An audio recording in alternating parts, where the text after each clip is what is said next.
you very much. It's a great privilege for me to be here with you on this panel and to speak on behalf of Palestine. We try just to launch my presentation. So apparently, as you see nothing. You see nothing. So we have to see how to get this presentation started. It's a lovely scenery. Ah, here it is. Okay. I give you one. Yes. You see? You have to pull it.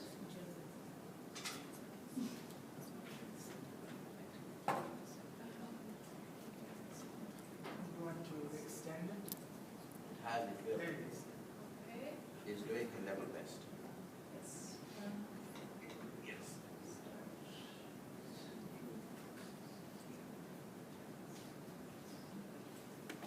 Okay.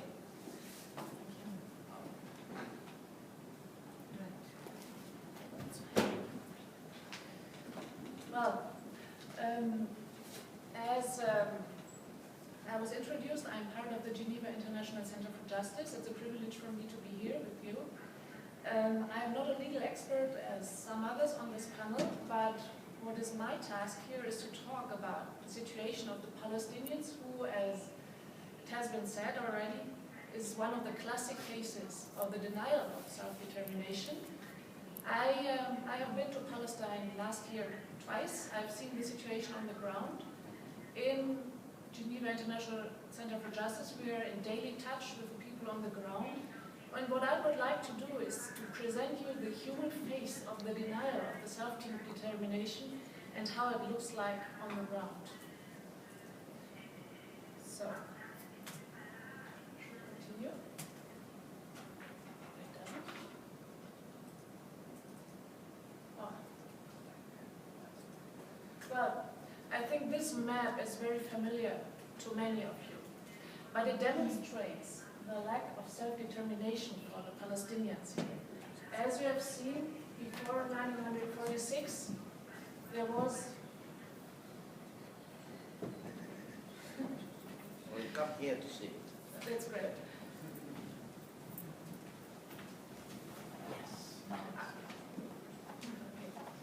Okay, it was almost all Palestine, the entire region, whereas after the partition plan in 1947, the entire region was divided between Israel and Palestine, which goes against the will of the Palestinians, but still it has been decided like this.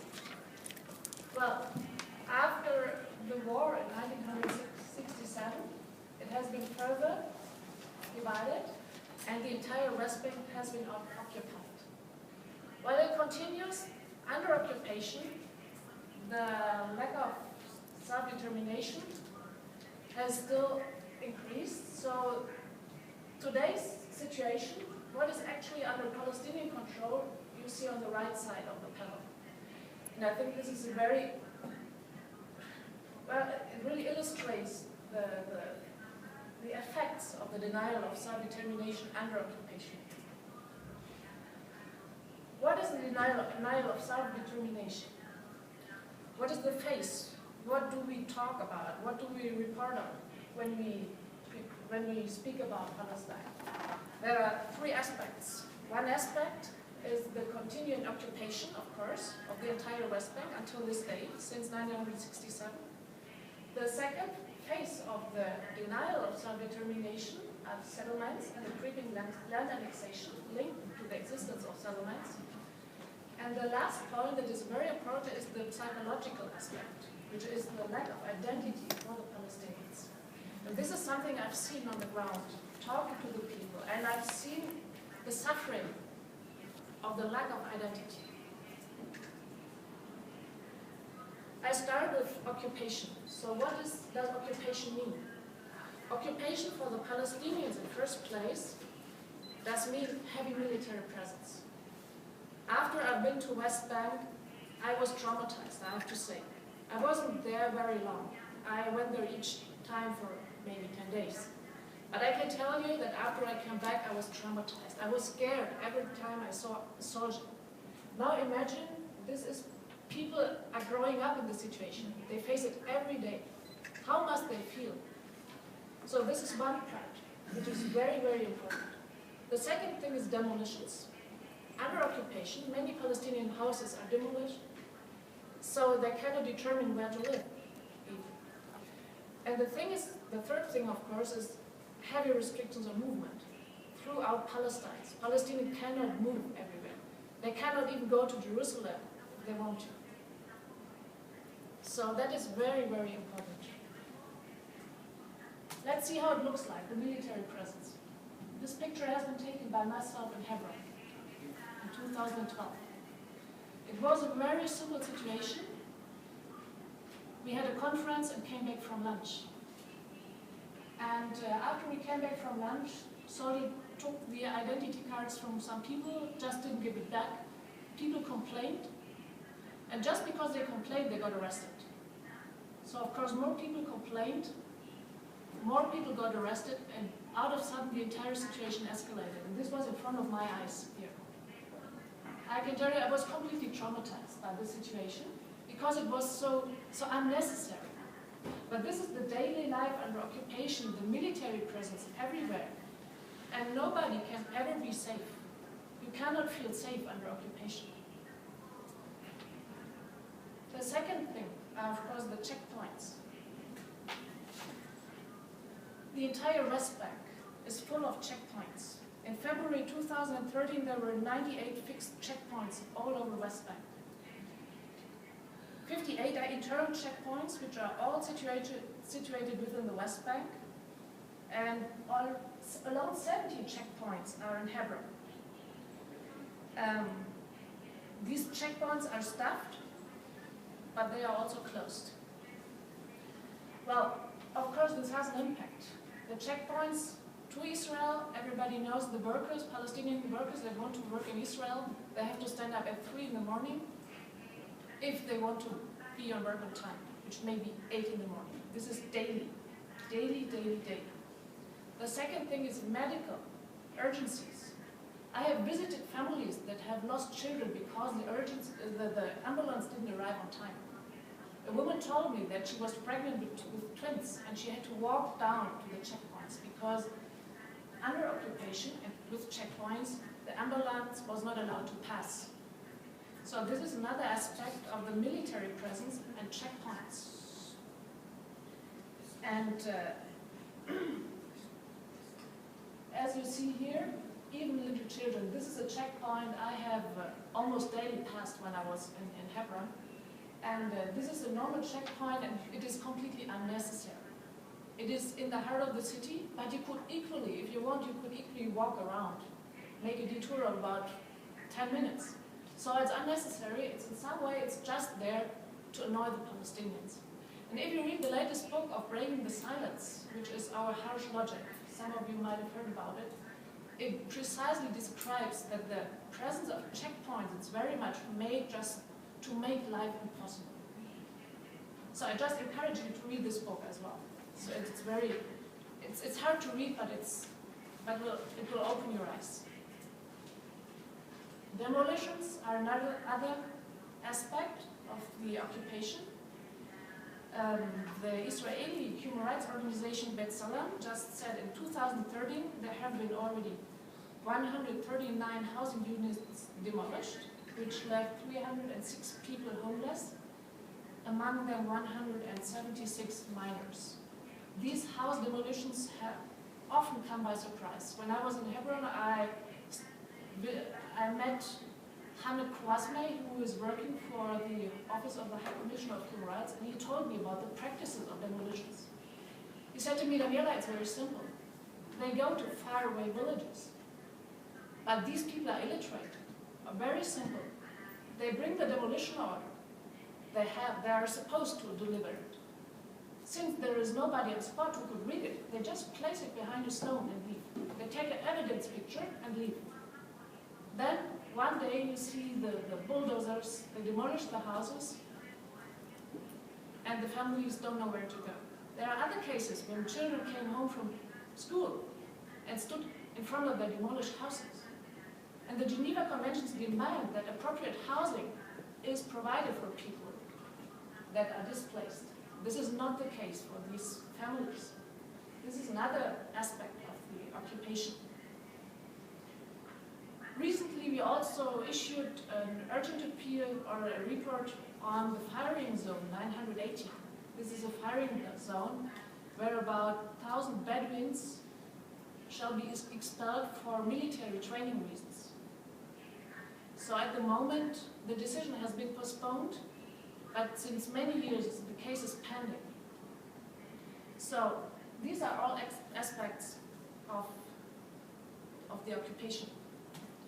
The next thing, of course, are the settlements. Everybody knows about the settlements, but how does it look like? I mean, the Fourth Geneva Convention's Article 49 say, the occupying power shall not deport or transfer part of its own civil population into the territories it occupies. This, of course,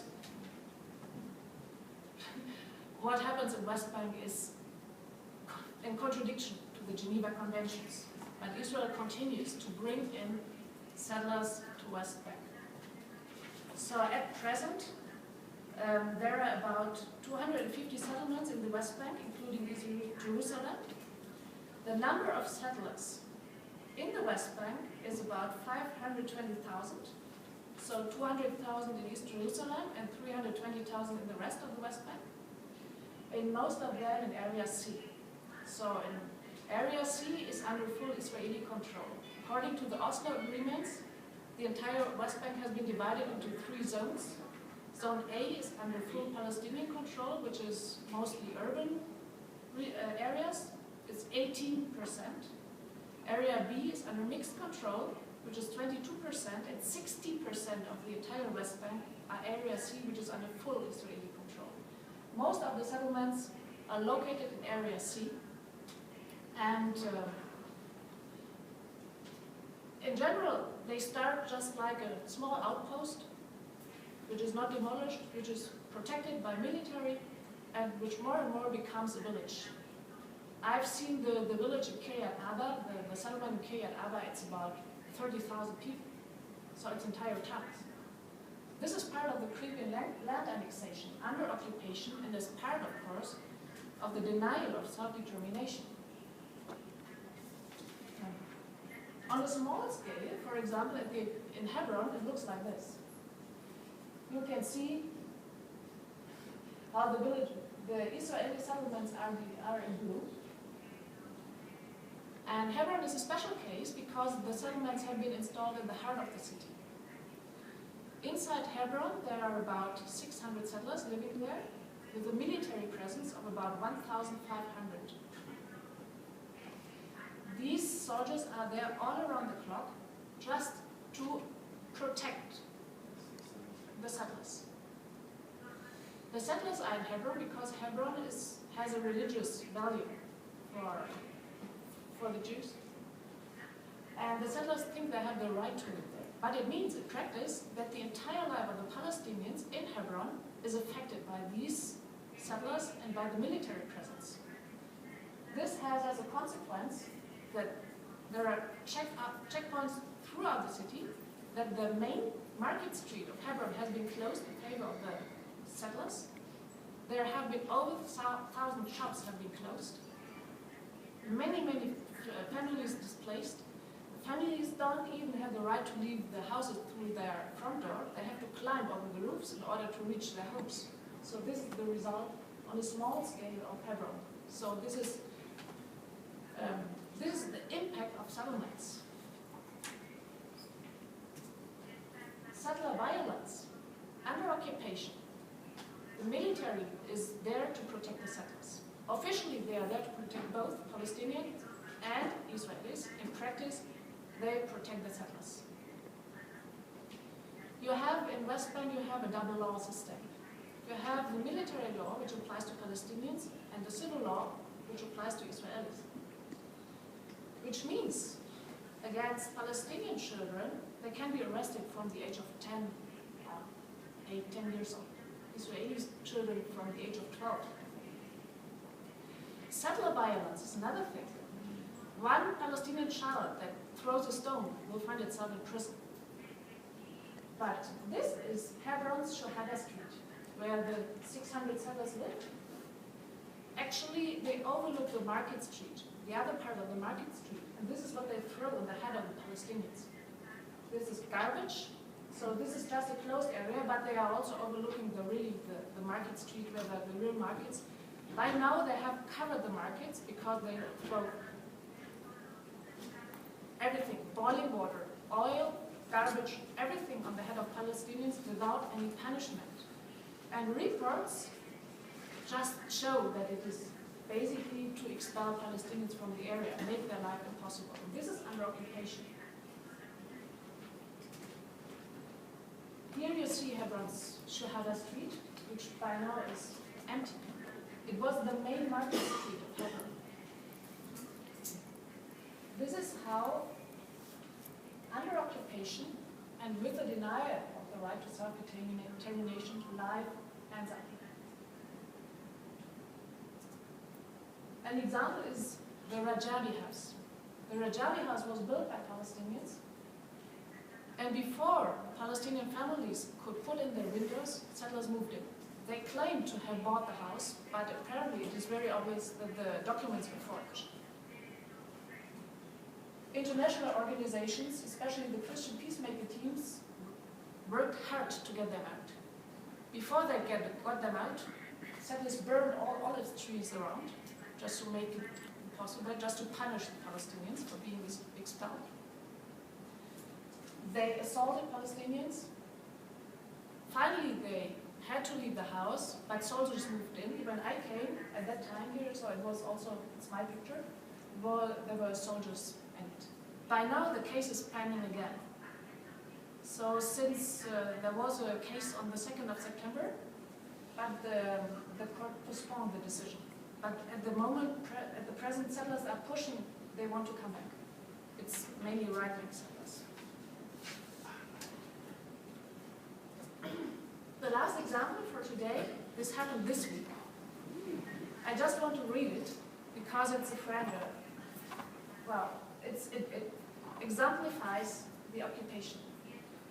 So it happened this week. Israeli soldiers stationed at the entrance to Shuhada Street in the center of Hebron brutally attacked Mofid Sharabati before they detained him. They also assaulted another, Imad al-Atrash, I know this guy, who was taken to Hebron's public hospital, the group site. Youth Against Settlement spokesman Isa Amlo said that earlier Monday, Israeli soldiers had raided Sharabati's home, which is undergoing construction work. The Israeli forces prevented the entry of building materials to the house and ordered laborers to stop work. After long discussion, the soldiers agreed to allow the construction materials to be brought into the house on the condition that Sharabati demolished the recently built bathroom. Sharabati had no choice but to demolish the bathroom, but after he finished, the soldiers refused to allow construction material into his house as agreed. Instead, they mocked him, and heated argument developed between him and the soldiers, who assaulted him before they detained him. So this is the face of occupation and the denial of self-determination. And I very much appreciate the sentence of Alfred Desire when he said that self-determination is a precondition for peace. And I think such cases here just underline and just prove his point. So the last thing was the psychological aspect, and here I don't want to talk about political issues or whatever. That's not my task here. But I want to tell the story when I came with a Palestinian friend to the United Nations 2 years ago. We were a group of 30 people from countries all around the world. And yes, and we had a group picture in front of the United Nations. Everybody held up his passport and showed on the map where is his country. And my Palestinian friend, he had tears in his eyes. He said, "Where am I? Who am I? I don't have the right to self-determination. I don't exist." So in this sense, I would like to just speak out in favor of the Palestinians and underline the importance of self-determination. Thank you.